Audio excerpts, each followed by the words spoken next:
2 years since he published his special theory of relativity, and the ambitious Einstein decides to advance an even more radical interpretation of the universe, a general theory of relativity.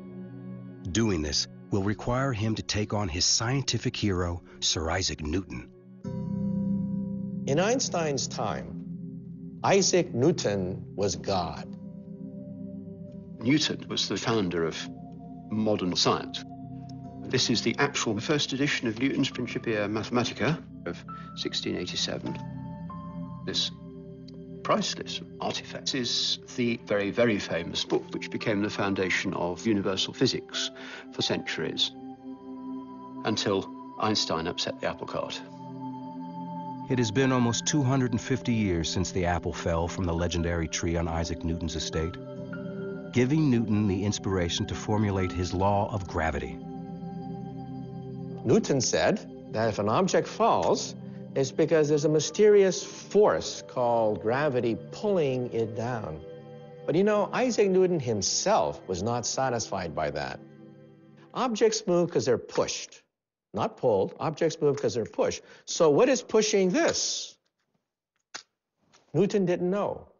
So Newton simply threw his hands up and said, I don't know. So I'm going to invent something called gravitational pull. And Einstein said, no, this theory can't be right. He was prepared to simply go, I really want to solve this problem. I want to really understand the whole universe. Max Planck said to him, you can work on gravity if you want to, but there are two problems. You're not going to be successful. The problem is too hard. And if you do, no one will believe you.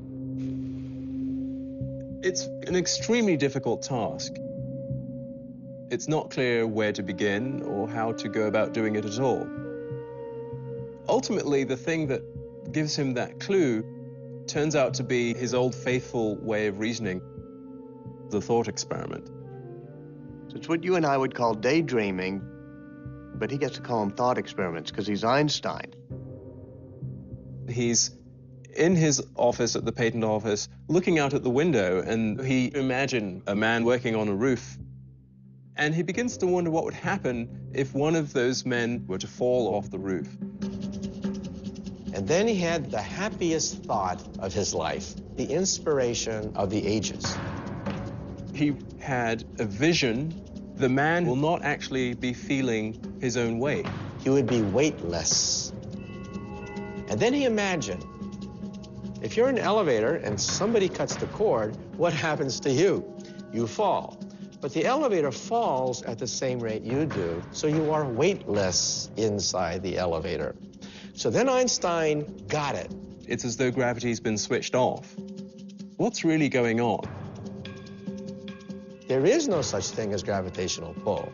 The Earth has curved the space around me, and space is pushing me into this chair. Space itself can be curved.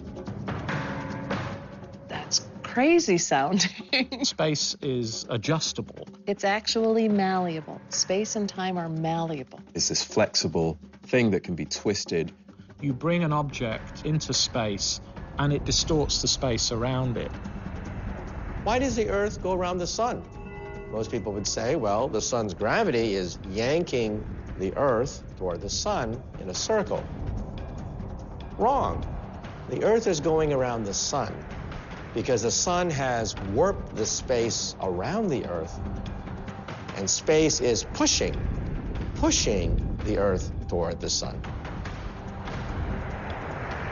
He had a new theory of gravity, a new theory of the universe. Einstein publishes his ideas about gravity.